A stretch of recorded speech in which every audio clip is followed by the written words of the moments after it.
Luxating patella surgery for a puppy can be very stressful and nerve-wracking. It's been 5 months since my puppy had his surgery for grade 4 patellar luxation. If you're interested in the results and some of the unexpected issues that came out, and my cat who won't stop bothering me. If you're interested in the results, some thoughts on things that I may have done differently, and also some unexpected things that came up as a result of the surgery, then please stick around. It's cold and it's getting dark. Let's go in the studio. If you want a better life for you and your dog, the Border Collies and I would love you to join us. Yay! Good job! I adopted Skeen at 9 weeks of age, and he was diagnosed with grade 4 patellar luxation at 3 months old. I'll link the playlist to our patellar luxation journey at the end of this video. In October, Skeen met with the surgeon again, and it was determined that his operated leg was about 2 centimeters shorter than the other. The surgeon described this as torsional deformity of the limb. But the good news was that the patella couldn't be luxated anymore, and so it looked like he wasn't going to need any further surgery. I was able to increase the duration of his walks, and the idea was to stop before he fatigued on the operated leg. So Skeen's right femur is 16 centimeters and his left femur is 18 centimeters. So Skeen will never have a completely normal gait, but the main thing is that he won't have pain. Before Skeen's patella surgery, he was going to a doggy manners class, and he was a good little student. In September, we went back to the class, and he was pretty much hell on wheels. Skeen was really amped up around the other dogs, and because he hadn't been allowed to play with other dogs, and he kind of missed a stage of his puppy development. So no matter what training you do with a puppy at that age, there's nothing that really makes up for the socialization and meeting other dogs and learning how to communicate appropriately. Skeen was just really overexcited when he saw other dogs moving. So we moved him to a special class where we can work on his needs that basically focuses on teaching him calmness. I'm really fortunate where I live to have a really excellent dog daycare.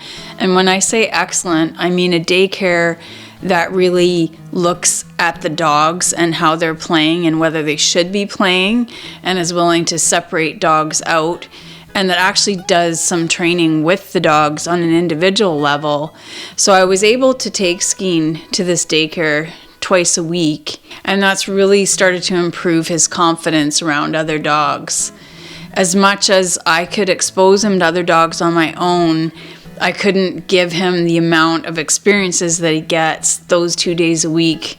But if I didn't have a dog daycare that was like that, I'd be putting my full focus into exposing him to other gentle dogs. And I'd be taking every opportunity for him to be meeting with other dogs and trying to make up for a little bit of the puppy development that he missed. There was such a concern for so long that playing with other dogs could create a worse injury, and of course you just can't allow your dog to jump or play when they're going through this kind of surgery. So it's really tough because you're actually preventing them from going through a really natural and really healthy puppy stage. I'm really lucky to have this amazing daycare that is able to separate dogs out and put Skeen in appropriate play groups.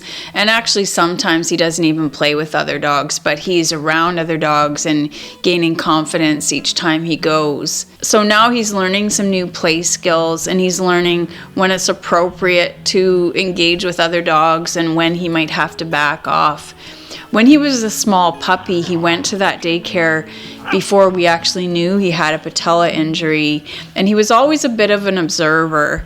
And I think back now that probably that pain influenced how he interacted with other dogs. Often when we look at how dogs interact with each other, we have no idea when a dog is in pain, and it's something to really watch. If there's a little bit of a different behavior with the dog, you know, it can be about pain. One of the surgeons had told me that puppies, just because they're energetic and playing and seem to be playful, it really doesn't mean that they're not in a lot of pain, especially if they've lived their whole life that way. If I had to go through this type of surgery with the puppy again, there's 2 types of exercises that I would focus on.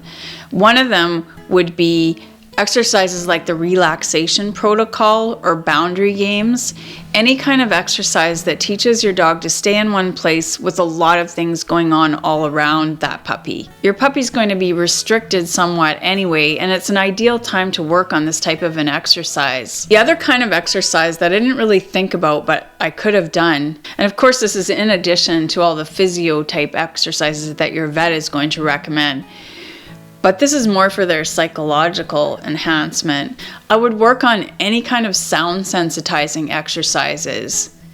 Skeen is an extremely sound sensitive little puppy, and he's very melodramatic. If he hears a sound in the distance, it's like, oh my God, it's the end of the world. Listen. Yes. Yes. Yes.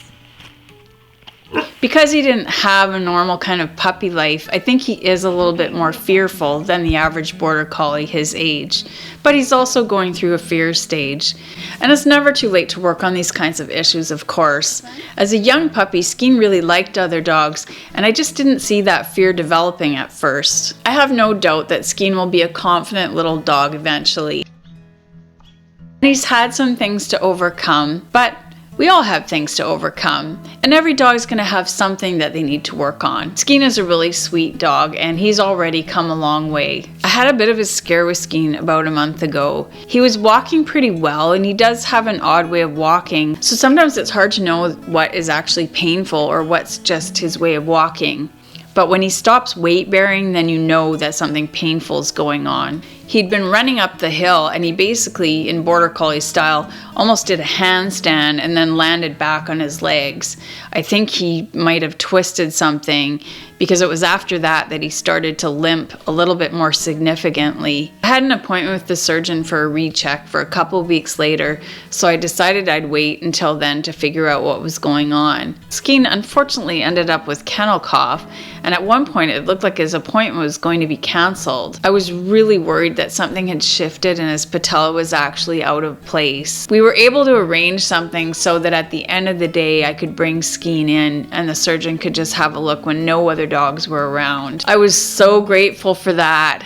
And as it turned out, it looks like Skeen actually just had a slight soft tissue sprain, which is such a relief to me, and I'm so glad to know that his patella is still completely in place. I'll continue to give updates on Skeen's progress. Skeen's recovery may not be absolutely perfect, but he'll have a good quality of life and he'll be pain-free. If you'd like to start at the beginning of our Luxating Patella journey, then have a look at the playlist right about here. And if you need some ideas for things you can do with your dog while they're going through this type of surgery, I'll try to post some of them on this side of the screen here as well. I'll see you there.